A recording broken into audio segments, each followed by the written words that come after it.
Uninspiring, but we didn't come out empty-handed. You know, caught Parkside at an interesting moment, and they really played well. We're having a bit of a time stopping teams, defensively here. But on the road, 1-1, it could have been worse, could have been better, and we just got to move on. We still don't have any bad losses on the year. We've played, 8 or 9 good teams, and I think that we could be better than where we are. Record aside, I just want to play better defense and push back a little bit more when we're getting pushed. Our high is really high, and we're having a hard time pushing back when teams are doing their thing, and that's what we're going to be working on every day until it gets better. Our passing has been very good this year so far. Even over the weekend, the numbers turned out pretty solid. We get aced in inopportune times, and that can be better. But, our passing has kept us in a lot of games, and without it, it would be a different story right now. So, I was just saying this to someone else recently, like the backcourt is really 2 different parts, right? You have the defense and the serve-receive. Our passing is not the problem right now when we're not playing well. When our defense is playing well and our passing's on, we can beat a top 15 team. We can beat anybody. But that passing needs to continue.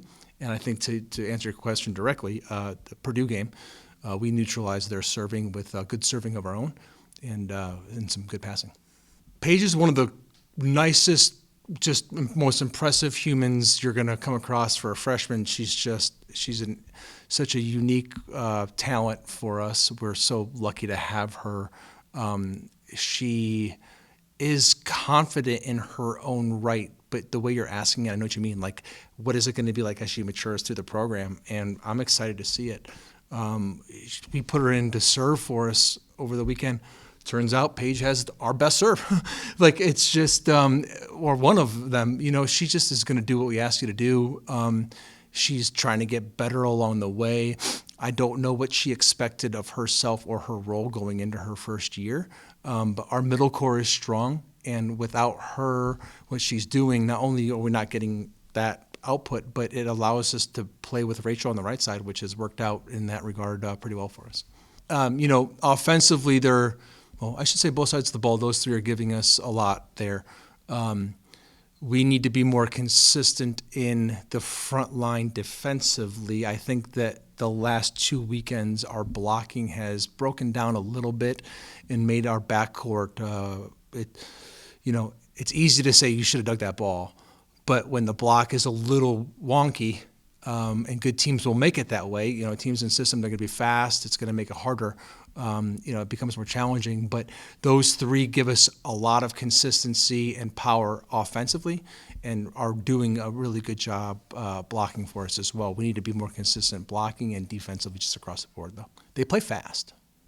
And they were not full strength either. That was part of the frustration of what we were going through. But they had a right side that went off. Whether it was a career game or not, I don't know, but it's got to be in her top 5. She had a dandy. She's a good player. I mean, we knew that she was going to bring a lot, but we had a really hard time stopping her on the right side. And that's one thing they do well. They have a very good libero. She's only a sophomore. And they play very good defense. They make, it's sometimes a battle of attrition in a way. Like, you get dug 5 times in a row and then get blocked. That can be demoralizing. Everyone, like, you get blocked straight down. Everyone's like, oh, that must be hard. Yeah, it is. But what's even like a slow burn is the one where you're getting dug, hitting out the block, they're digging it again, and then all of a sudden on your 5th swing, you realize it's a long rally. So they just play a really good defense. They have a couple of good swing, players, and they're well coached. I think the world of their coach, and they played hard against us and they beat us. I'm kind of embarrassed with my personal 5-set record. So if they've learned something from that, I'd like to know. There's a couple ways you can look at it. A 5-setter that you feel like, okay, it's unfortunate a team here should lose. I've been part of those where you're like, this is a great game. Both these teams are doing it. Like, this could be any team. And then there's a 5-setter where you're like, we shouldn't be in this position. Like, we got to get out of here kind of thing. And that's what we kind of found ourselves in on Saturday, and we didn't get out, and maybe that's the lesson, is that when you have opportunity, you better take it, because good teams are going to take advantage of the opportunities you give them. And we gave Parkside quite a few. If I felt like that five-setter was a battle where it was like we were both playing our best, but the team that lost whatever set in that match did not play well, whether it was Parkside in a win or loss or us. It was just like, it was a weird match, and frankly, Parkside played better than us. And if there's a simple lesson, maybe that's just it: play better than your opponent. Yeah, that's a great question, and I believe it starts with an attitude. We have a really silly but simple phrase in our gym, like ball no hit ground. It's like the core part of volleyball: ball to the ground, ball no hit ground, and we just gotta have that mentality. Like, I think we just don't take the urgency needed for every single touch, and the defenders that do it the best start there. They start there.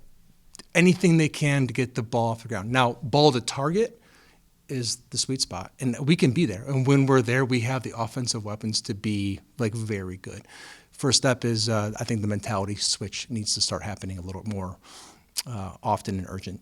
Ferris isn't going to make it easy for us, that's for sure, but I refuse to correlate like playing well or not well with home.